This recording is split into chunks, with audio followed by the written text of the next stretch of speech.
প্ৰয়োজনীয়তাৰ ভিত্তিত হাইস্কুলক higher secondary স্কুললৈ উন্নীত কৰা জৰুৰী সিদ্ধান্তৰ পৰিপ্ৰেক্ষিতত প্ৰত্যেকখন হাইস্কুলৰ পৰা এটা আণ্ডাৰটেকিং লোৱা হৈছিল যে যিবিলাক হাইস্কুলত আন্তঃগাঁথনি আছে আৰু তাতে কৰ্মৰত গ্ৰেজুৱেট টিচাৰ যিসকলৰ পোষ্ট গ্ৰেজুৱেট ডিগ্ৰী আছে যে তেওঁলোকেই পোষ্ট গ্ৰেজুৱেট টিচাৰ হিচাপে তেওঁলোকে 11-12ত শিক্ষাদান কৰিব। কাৰণ চৰকাৰখনে তাত পিজিটি টিচাৰৰ পোষ্ট ক্ৰিয়েট কৰিবলৈ আমাক অলপ সময়ৰ প্ৰয়োজন আৰু নিযুক্তি কৰিবলৈও সময়ৰ প্ৰয়োজন।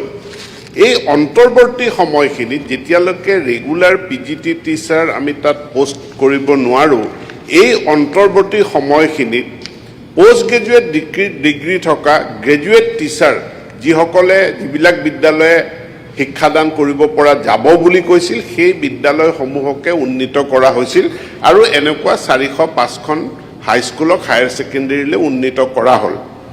এতিয়া ইয়াত আমাৰ পোষ্ট গ্ৰেজুৱেট টিচাৰৰ পোষ্ট ক্ৰিয়েট কৰিব লাগে, কিন্তু তাৰ মাজত আমাৰ যি ছাৰ্ভিচ ৰুল আছিল, ছাৰ্ভিচ ৰুলৰ ক্ষেত্ৰত এটা আমি প্ৰস্তাৱ ঠিক কৰিলোঁ যে আমাৰ শিক্ষা বিভাগত LP UPৰ কাৰণে বেলেগ, হাইস্কুলৰ কাৰণে বেলেগ ছাৰ্ভিচ ৰুল এইটো থকাটো অনুচিত। যিহেতু এতিয়া NEP মতে ক্লাছ 1ৰ পৰা 12লৈকে বিদ্যালয় শিক্ষা, সামগ্ৰিকভাৱে বিদ্যালয় শিক্ষাৰ এখনেই শিক্ষক শিক্ষয়িত্ৰীৰ কাৰণে এখন কমন ইউনিফাইড ছাৰ্ভিচ ৰুল হ'ব লাগে। সেই কমন ইউনিফাইড ছাৰ্ভিচ ৰুলৰ খচৰা প্ৰস্তুত কৰা হ'ল আৰু অসমত যিমান শিক্ষক সংগঠন আছে সকলো শিক্ষক সংগঠনৰ তেওঁলোকৰ মতামত তাত লোৱা হৈছে। ইতিমধ্যে শিক্ষক সংগঠনবিলাকে তেওঁলোকৰ মতামত দিছে।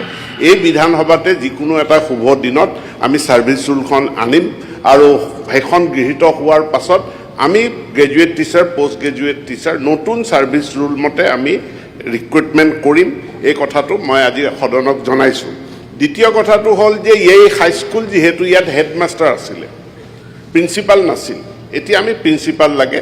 আমি ইতিমধ্যে প্ৰস্তাৱ প্ৰস্তুত কৰিছোঁ যে হেডমাষ্টাৰৰ পোষ্টটো এবলিছ কৰি তাত প্ৰিন্সিপালৰ পোষ্ট ক্ৰিয়েট কৰা বা হেডমাষ্টাৰৰ পোষ্টটোক প্ৰিন্সিপাললৈ উন্নীত কৰা আৰু এগৰাকী ভাইচ প্ৰিন্সিপালৰ পোষ্ট ক্ৰিয়েট কৰা আৰু এইটো পোষ্ট ক্ৰিয়েশ্যনো সোনকালে হ'ব। সোনকালে হ'লে আমি এই বিদ্যালয়সমূহত আমি প্ৰিন্সিপাল, উন্নীত হায়াৰ ছেকেণ্ডেৰীসমূহত প্ৰিন্সিপাল আমি নিযুক্তি কৰিব পাৰিম আৰু নতুন ছাৰ্ভিচ ৰুলখন অহাৰ লগে লগে সেইখন ছাৰ্ভিচ ৰুলৰ অধীনতে আমি পিজিটি টিচাৰৰ পোষ্টটো আমি ক্ৰিয়েট কৰিম।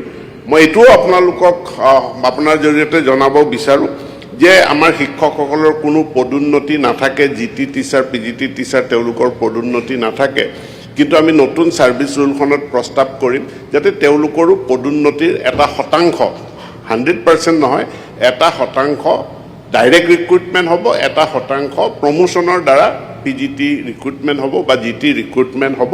আৰু এইটো আমি খুব সোনকালে এই বিধানসভালৈ এইখিনি প্ৰস্তাৱ লৈ আহিম বুলি মই প্ৰতিশ্ৰুতি দিছোঁ।